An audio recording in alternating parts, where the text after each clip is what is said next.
अस्सलाम वालेकुम dear students. Next lecture आज हम स्टार्ट करेंगे। लेक्चर नंबर 10 है आपका, ठीक है। एसिड बेस इक्विलिब्रिया का चैप्टर हम पढ़ रहे थे। तो बेटा नेक्स्ट बफर के बाद जो हमने टॉपिक पढ़ना है दैट इज़ इंडिकेटर्स, ठीक है। इंडिकेटर्स आपने एफएससी में भी सुना हुआ होगा और शायद प्रैक्टिकल में कभी भी सुना हो नाम। इंडिकेटर बच्चे नाम से ज़ाहिर है ऐसा सब्सटेंस जो कि इंडिकेट करे, ठीक है। क्या इंडिकेट करे? एनी चेंज, ठीक है। तो जब हम केमिस्ट्री में इंडिकेटर्स की बात करते हैं तो ये रिएक्शन में होने वाले चेंजेस को इंडिकेट करते हैं, ठीक है। ऐसे सब्सटेंसेस होते हैं, ऐसे केमिकल सब्सटेंसेस होते हैं हमारे पास जो कि आपके रिएक्शन में होने वाले केमिकल चेंजेस को इंडिकेट करते हैं, ठीक हो गया। अच्छा, indicator is a substance that undergoes as colour change when a reaction approaches completion, कि जब आपका डिज़ायर्ड जो रिएक्शन है वो कंप्लीट होने वाला हो तो ये कलर चेंज करके आपको बता देंगे either your reaction is near to completion और नॉट, ठीक है। तो इसके अलावा an indicator is substance that change colour at the equivalence point, ठीक है। अब यहाँ पे बात इक्विवेलेंस पॉइंट की है, वो आपको ज़रा आगे एक्शन ऑफ इंडिकेटर में समझ आ जाएगी, ठीक है, कि हमने जो है वो इंडिकेटर कैसे काम कैसे करता है। होता ये है कि ये इक्विवेलेंस पॉइंट को जहाँ पर आपके पास जो दो स्पीशीज़ हैं उनकी जो कंसंट्रेशंस हैं वो एक दूसरे को कम या ज़्यादा कर रही होंगी, ठीक है, जो एंड होने वाला होगा रिएक्शन, तो उस पॉइंट पे आके ये अपना कलर चेंज कर देंगे, ठीक है। इसके बहुत ज़्यादा यूजेस हैं, हमें पता चल जाता है कि रिएक्शन में अब हमारा रिएक्शन कंप्लीट होने वाला है, वरना तो हम जो है वो उसको कंटिन्यू करवाते रहेंगे और वो आगे से आगे कोई और चीज़ बनती रहेगी। तो इसमें हमारे पास इंडिकेटर्स की बहुत सारी टाइप्स होती हैं। जो एसिड बेस इंडिकेटर्स हैं वो बहुत कॉमन है। सबसे कॉमन हमारे पास एसिड बेस इंडिकेटर्स हैं, ठीक है। एसिड बेस इंडिकेटर्स नाम से आपको पता चल रहा होगा कि जाहिर है ये एसिड बेस रिएक्शंस में काम आते होंगे और सबसे ज़्यादा इनका यूज़ जो कॉमन यूज़ है that is in neutralization reactions, ठीक है, कि जहाँ पर एसिड और बेस आप मिला रहे हैं और आपके पास जो है सॉल्ट बन रहा है, वाटर बन रहा है, ठीक है। तो वो वाले जो रिएक्शंस हैं जहाँ पर एसिड बेस को और बेस एसिड को न्यूट्रलाइज़ कर रहा होता है, उन रिएक्शंस में इंडिकेटर हमारे पास जो है वो बहुत कॉमन है और उन्हें हम कहते ही एसिड बेस इंडिकेटर्स हैं। इंडिकेटर्स की बहुत सारी टाइप्स हैं आगे, तो उसमें जो इन रिएक्शंस में यूज़ होते हैं वो एसिड बेस इंडिकेटर्स कहलाते हैं, ठीक है। पीएच वैल्यू डिपेंडेंट होते हैं, जाहिर है एक पीएच पर ये देखिए एसिड और बेस में पीएच का फ़र्क है ना, बेसिक कि एसिड्स की जो पीएच है वो लो है और बेसिस की जो पीएच है वो हाई है। बेसिस को हम अल्कलीज भी कहते हैं, ठीक है। तो ये हमारे पास जो स्पेशली जो पहले दो ग्रुप के बेसिस हैं वो हमारे पास हायर मेंबर अल्कलीज हैं।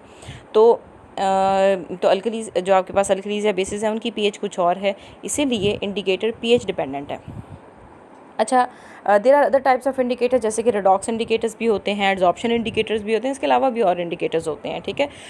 फोटो जो सेंसिटिव इंडिकेटर्स भी होते हैं, जो लाइट को अगर लाइट है तो कलर चेंज कर जाएंगे, ठीक है, नहीं है तो फिर नहीं करेंगे एंड सो ऑन।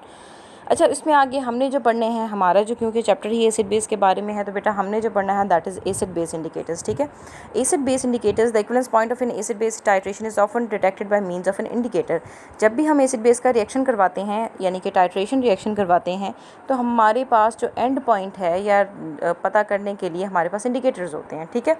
तो एक्चुअली जो एसिड बेस इंडिकेटर होता है ना, ये आपके पास यहाँ लिखा भी हुआ है जी, it is a Lowry Bronsted conjugate acid base pair of which the acid has one color and the base has an other color। ये बहुत इंपॉर्टेंट बात है, इसको समझें ताकि आपको आगे भी समझ आ जाए।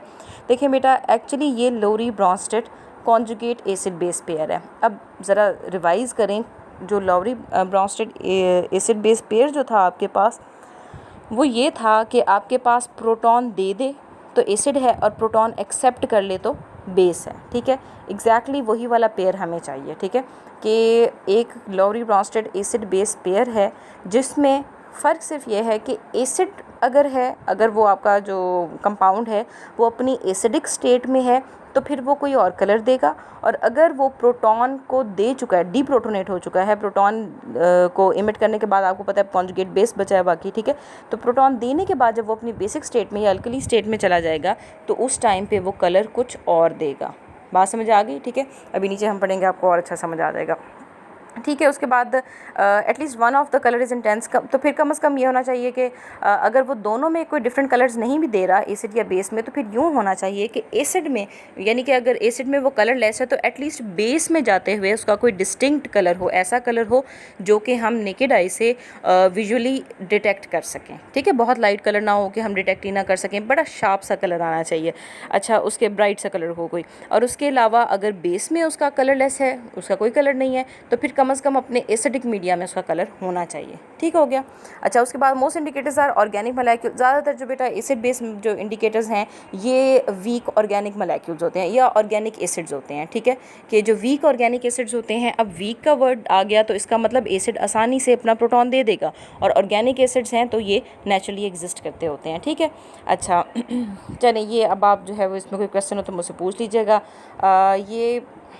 ये मैंने फिनोफ्थलीन की जो है वो आपके लिए जो है वो यहाँ पर इसकी पिक्चर भी ली थी। बेटा ये फिनोफ्थलीन का इंडिकेटर है, इसकी वर्किंग भी हम पढ़ेंगे आगे, लेकिन ये अपनी एसिडिक, ये आप देख रहे हैं कि ये जो इसका कलरलेस जो लिक्विड है ये फिनोफ्थलीन ही है ऐड की हुई सोल्यूशन में, लेकिन ये एसिड सोल्यूशन है, एसिडिक है। ठीक है, तो एसिडिक में ये कलरलेस होती है, जबकि अल्कली या बेसिक सोल्यूशन में इसका ये हॉट पिंक सा या शार्प पिंक सा जो है आपके पास कलर हो जाता होता है। ठीक हो गया। चलें, ये इसलिए कि आपको जो है वो ज़रा पता चल जाए कि किस तरह से डिफरेंट कलर्स होते हैं।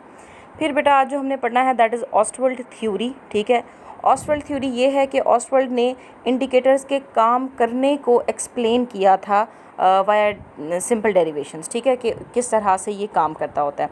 अब ये बात तो मैंने आपको बता दी कि बेटा एसिड बेस्ड जो इंडिकेटर हैं ये they are weak organic acids. ठीक है, तो जनरल रिप्रेजेंटेशन हम कर लेते हैं इस इंडिकेटर की HIN से, जैसे हम एसिड की करते थे ना, HA ऐसे करते थे ना। ठीक है, अगर H इसमें से दे देता है तो फिर बचता है A नेगेटिव। ठीक है, दैट वाज कॉन्जुगेट बेस। ठीक है, तो यहाँ पर हम HA कहने के बजाय HIN कह देते हैं, बिकॉज इंडिकेटर की बात कर रहे हैं। ठीक है, मतलब इंडिकेटर को करने के लिए है ये वीक एसिडी। ठीक है, तो यहाँ पर हम रिप्रेजेंट कर रहे हैं अपने इंडिकेटर को, ये अनआयनाइज्ड फॉर्म है, आयनाइज नहीं हुआ अभी। ठीक है, तो अनआयनाइज्ड फॉर्म में हम अपने इंडिकेटर को इंडिकेट कर रहे हैं जी HIN से, और जो आफ्टर डीप्रोटोनेशन अपना प्रोटॉन देने के बाद IN नेगेटिव में, ठीक है, ये कॉन्जुगेट बेस के लिए। ठीक है, यही वाला एसिड जब प्रोटॉन दे देगा तो IN नेगेटिव यानी कॉन्जुगेट बेस में कन्वर्ट हो जाएगा। ठीक हो गया। उसके the present accepted Ostwald theories that the indicator HIN has one colour. जाहिर है यही हम पीछे बात कर रहे थे कि जो इंडिकेटर है उसका HIN स्टेट में एक कलर होगा, और जब वो आयनाइज स्टेट में यानी IN नेगेटिव में अपने कॉन्जुगेट बेस में कन्वर्ट हो जाएगी तो फिर इसका एक और कलर होगा, अनदर कलर। ठीक है, दस इन एक्वस सोल्यूशन वी में रिप्रेजेंट टू इक्विलिब्रियम प्रोसेस। तो अगर हम वाटर में ऐड कर दें इसको तो आपको पता है वाटर क्या करेगा, यहाँ से प्रोटॉन को एब्स्ट्रैक्ट कर लेगा H2O पॉजिटिव। ठीक है, और हमारे पास ये आयनाइज हो जाएगा IN नेगेटिव में। तो ये ठीक है। इसके बाद आपको पता है अगर हमने इक्विलिब्रियम कांस्टेंट निकालना हो तो इक्विलिब्रियम कांस्टेंट क्या होता है, product of concentration of products, ये दोनों प्रोडक्ट हैं तो ये इनकी कंसंट्रेशन हमने मल्टीप्लाई कर दिया। ठीक है, divided by concentration of reactant. ठीक है, ये वाटर हम पहले यहाँ पे लेके आए थे यहाँ पर, उसके बाद जब हमने यहाँ पे कर दिया तो अब हमारे पास जो है वो ये KIN या इक्विलिब्रियम कांस्टेंट फॉर इंडिकेटर आ गया। ठीक है, ये हम पहले भी math section, law of math section है सिंपल, आपने पहले भी पढ़ा हुआ है। अच्छा, उसके आगे देखें। अब बेटा आपको पता है अगर हमने यहाँ से H3O पॉजिटिव की वैल्यू निकालनी हो तो क्या निकलेगी, बाकियों को उस साइड पे ले जाएं। ठीक है, ये आपके पास जो डिसोसिएशन कांस्टेंट है वो आ जाएगा मल्टीप्लाई HIN कंसंट्रेशन यानी कि इंडिकेटर की एसिड फॉर्म में कंसंट्रेशन डिवाइडेड बाय इंडिकेटर की concentration in its basic form. ठीक है, तो ये आपके पास जो है वो नेक्स्ट एक्सप्रेशन आ गई है ये वाली, जब हमने H3O पॉजिटिव की वैल्यू अलहदा कर दी। ठीक है, इसके आगे बहुत इजी है, मैं यहाँ से भी आपको चलें बता देती हूँ, हमने किया भी था आपके लिए। तो यहाँ पर देखें ये आपके पास H2O पॉजिटिव है। ठीक है, और ये रहा। ठीक है, और ये किस पर डिपेंड कर रहा है, KIN पे और इनकी रेशो पर। अब ये रेशो किसकी हैं, ठीक है, एक आपके पास जो है वो इंडिकेटर इन एसिडिक फॉर्म और indicator in its conjugate base form, यानी कि ये अनआयनाइज्ड है और ये आयनाइज स्टेट है। ठीक है, अच्छा, उसके बाद एक बात हमने पहले भी पीछे 1-2 टॉपिक्स पीछे पढ़ी थी कि H3O पॉजिटिव एक्चुअली क्या होता है बेटा, H पॉजिटिव ही होता है, वाटर के साथ जो है प्रोटॉन लग जाता है, ठीक है। तो हम हाइड्रोनियम आयन की कंसनट्रेशन को डायरेक्टली हाइड्रोजन आयन की कंसनट्रेशन से रिलेट कर सकते हैं, ठीक है। तो इसीलिए मैं अब यहाँ पर जो है H3O पॉजिटिव की जगह हम H पॉजिटिव ले लेते हैं। और बेटा H पॉजिटिव आपको पता है negative log of H positive किसके इक्वल होता है, पीएच के इक्वल होता है। यहाँ तक तो कोई प्रॉब्लम नहीं, ठीक है, पीछे पड़ा हुआ है। Negative log of hydrogen ion concentration किसके इक्वल होती है, पीएच के इक्वल होती है। अच्छा, आगे हमने क्योंकि taking negative log on both sides था, इस साइड पे भी और इस साइड पे भी, ठीक है। तो दोनों साइड्स पर जब लेंगे तो फिर हमारे पास यहाँ पर क्या आ जाएगा, नेगेटिव लॉग ऑफ KIN, इसका नेगेटिव लॉग ले लिया, ठीक है। फिर प्लस आ जाएगा क्योंकि मल्टीप्लाई हो रहे हैं, साथ हो रहे हैं, ठीक है। उसके बाद आगे ब्रैकेट में क्या आएगा, negative log of HIN over IN negative concentration, ठीक हो गया, ठीक है। वही हमने उठा के यहाँ पर लिख लिया। अच्छा, नेक्स्ट स्टेप में हम क्या करेंगे, यहाँ पर ये नेगेटिव लॉग ऑफ KIN आपको पता है PKIN हो जाएगा। जैसे कि हमने नेगेटिव लॉग ऑफ KA पढ़ा था, वो किसके इक्वल हो गया था, PKA, ठीक है। तो नेगेटिव लॉग का मतलब ही P है, तो यहाँ पर हमारे पास PKIN हो जाएगा, ठीक है। अच्छा, उसके बाद हमारे पास ये जो नेगेटिव साइन है, इसे ख़त्म करने के लिए हमने क्या किया, इनको रिवर्स कर लिया, यानी कि अनआयनाइज्ड फॉर्म नीचे भेज दी और जो आयनाइज्ड फॉर्म थी वो ऊपर भेज दी, ठीक है। तो ये आपके पास इस तरह से ये वाली आ गई IN नेगेटिव की कंसंट्रेशन ओवर HIN, ठीक हो गया। अब बेटा अगर IN नेगेटिव की कंसंट्रेशन की जगह मैं आयनाइज्ड फॉर्म लिख लूँ और HIN की जगह अनआयनाइज्ड फॉर्म लिख लूँ तो आपके पास ये वाली इक्वेशन बन जाएगी, ठीक है, pH इसके इक्वल हो जाएगी। अब इससे आगे ज़रा बहुत कीनली ज़रा एक बात समझें कि जब आपके पास इंडिकेटर, यानी कि इंडिकेटर की जो कॉन्जुगेट बेस वाली फॉर्म है, आयनाइज्ड फॉर्म है, IN नेगेटिव वाली फॉर्म, जब बेटा उसकी कंसंट्रेशन लेस देन 9% होगी, ठीक है, तो फिर जो भी कलर होगा उस टाइम पे वो एसिडिक फॉर्म की वजह से होगा, HIN की वजह से, जाहिर है क्योंकि वो 91% है, ठीक है, एक्सेस इन कंसंट्रेशन है। अगर 9 देखिए 100% होता है ना, 100% में से अगर 9% आपके पास IN नेगेटिव है तो जाहिर है बाकी का जो 91% है वो आपके पास HIN होगा। तो उस टाइम पे जो कलर होगा इंडिकेटर का, that is because of acidic form of indicator, ठीक है। फिर अगर आपके पास नेक्स्ट देखें कि IN नेगेटिव जो है दैट इज़ ग्रेटर और इक्वल टू 9%, ठीक है। ये ग्रेटर और इक्वल का साइन है, ठीक है, कि ग्रेटर देन के साइन के नीचे अगर आप इस तरह से यूँ साइन लगा बार लगा दें, ठीक है, नीचे, तो फिर आपके पास ये ग्रेटर और इक्वल देन का साइन होता है। तो अगर ये आपके पास 9% या उससे ज़्यादा है तो फिर जो बेस की वजह से कलर आया, नेगेटिव की वजह से जो कलर है वो अपीयर होना स्टार्ट हो जाएगा, मैंने इसलिए स्टार्ट लिखा, ठीक है, बेसिक कलर स्टार्ट्स अपीयरिंग, ठीक है। लेकिन अगर आपके पास ये IN नेगेटिव यानी कि आयनाइज्ड फॉर्म की जो है वो कंसंट्रेशन जो है, सॉरी, ओके, IN नेगेटिव की जो कंसंट्रेशन है if it is equal to 91%, यानी कि अब रिवर्स हो जाए ये वाली, ठीक है, कि पहले ये लेस देन 9% थी या 9% थी और HIN जो है वो 91% थी। अब अगर ये 91% हो जाए और जो HIN है वो 9% हो जाएगी, तो अब जो कलर होगा that will be because of the alkali form या बेसिक फॉर्म। ये बात अब आपको समझ आ गई होगी, ठीक है। यहाँ से भी देख लें, ठीक है, वो ये कह रहे हैं बेटा एज्यूम कर लें आपके पास IN negative is less than 9%, तो कलर सारे का सारा HIN की वजह से होगा। यही बातें हैं, मैं यहाँ से आपको बात बता रही हूँ कि अब जो है अब हम यहाँ पर पुट करके देखते हैं ये वैल्यूज़, ठीक है। pH is equal to PKIN plus log ionized form over unionized form. तो बेटा अगर तो आयनाइज्ड फॉर्म हमने पहले क्या कहा था 9% हो तो ऊपर 9 लिख लें, अनआयनाइज्ड फॉर्म का क्या कहा था 91%, नीचे 91 लिख लें, ठीक है। अब हम ऊपर हमने 9 नीचे 91, इसको सॉल्व करके देख लें, आपके पास जो है log 10 आ जाएगा, ठीक है। तो माइनस log 10 आपके पास जो है log 10 आपके पास 1 के इक्वल होता है, ठीक है। इसलिए PKIN की जो वैल्यू है ये आपके पास PKIN नहीं, pH की जो वैल्यू है एसिडिक मीडियम में, यानी कि जब एसिड ज़्यादा था, बहुत ज़्यादा था, 91% था और बेस जो है वो 9% थी, उसकी उस फॉर्म में आपके पास जो pH है that is equal to PKIN -1, ठीक हो गया।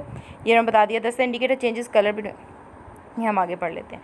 अच्छा, उसके बाद अल्कली की जो फॉर्म है, यानी कि जब हमने बेस ज़्यादा कर दिया और एसिड कम कर दिया, ठीक है, तो बेस कितना ज़्यादा कर दिया है, आयनाइज्ड फॉर्म कितनी ज़्यादा कर दिया 91%, और जो उसकी एसिडिक फॉर्म थी वो अब 9% रह गई है, ठीक है। उसके केस में आपके पास जो है वो पॉजिटिव हो जाएगा, ज़ाहिर है लॉग, ठीक है, प्लस ही रहेगा। 91 डिवाइडेड बाय 9 आपके पास अप्रॉक्सीमेटली 10 होता है, अप्रॉक्सीमेटली होता तो आपको पता है 90/9 एग्जैक्टली 10 के इक्वल होता है, बट ये अप्रॉक्सीमेटली 10 के इक्वल है, ठीक है। तो ये आपके पास जो है वो प्लस लॉग 10 ही रहेगा, और यहाँ पर आपके पास PKIN +1 आ जाएगा, ठीक है। इसका मतलब pH में इतना सा चेंज जो है वो इसमें आता रहेगा, और ये इंडिकेटर इस हिसाब से अपना कलर चेंज करता रहेगा, ठीक हो गया। अब नीचे उन्होंने बहुत सारे आपको जो है वो इंडिकेटर्स दिए हैं, मिथाइल ऑरेंज है, मिथाइल रेड है, फिनोफ्थलीन है, एक्सेट्रा, ठीक है। बेटा मिथाइल ऑरेंज में देखें PKIN की वैल्यू इसकी 3.4 है, pH रेंज यानी 3.1 से लेके 4.4 तक की pH को ये डिटेक्ट कर लेता है, ठीक है। अच्छा, दूसरी बात यहाँ पर कलर देखें, एसिड मीडियम में यानी एसिडिक में जो एसिडिक कलर है इसका वो रेड है, और अल्कलाइन या बेसिक कलर इसका येलो है, ठीक है। देखें कलर डिफरेंस है, एसिड में कुछ और बेस में कुछ और। इसी तरह फिनोफ्थलीन जो है वो आपके पास उसकी PKIN की वैल्यू 9.4 है, जो इसकी रेंज है वो 8 to 10 pH है। 8 से 10 तक के जो रिएक्शंस में जो pH होती है उसको ये बहुत आसानी से जो है वो डिटेक्ट कर लेता है। अब देखें एसिड में ये कलरलेस है, मैंने अभी दिखाया भी था आपको उसमें पिक्चर में, ठीक है। और जो अल्कलाइन है सोल्यूशन उसमें रेड है, ये रेड एक्चुअली डार्क पिंक है, ठीक है। ये एग्जैक्टली रेड नहीं होता, ये वाला कलर होता है, ठीक है। इससे भी थोड़ा सा डार्क हो सकता है। तो एसिड में देख लें आपके पास जो है वो नेगेटिव है, सॉरी कलरलेस है, ओके। उसके बाद आपके पास जो है वो ये और बहुत सारे इंडिकेटर्स के एग्जांपल दिए हैं, कम से कम ये मिथाइल ऑरेंज, ये और फिनोफ्थलीन और मिथाइल रेड, ये तो एटलीस्ट आपको जो है वो लाजमी आने चाहिए, और साथ अगर ब्रोमोथाइमल ब्लू कर लें तो वो भी शायद आपको आगे हेल्प आउट कर जाए, लेकिन ये ज़रूर आने चाहिए। बेटा इतना सा टॉपिक था, ठीक है, ये आप अच्छे से कर लीजिएगा, और इसमें कोई प्रॉब्लम हो तो मुझसे पूछ लीजिएगा। ये लास्ट में मैंने यही बताया हुआ है, pH एसिडिक जो है वो आपके पास क्या आएगी, PKIN -1, और जो pH अल्कलाइन है वो आपके पास PKIN +1 आएगी, ठीक है। तो होपफुली आपको समझ आ गई होगी, कोई क्वेश्चन हो तो मुझसे पूछ लीजिएगा। See you in the next lecture. अल्लाह हाफ़िज़।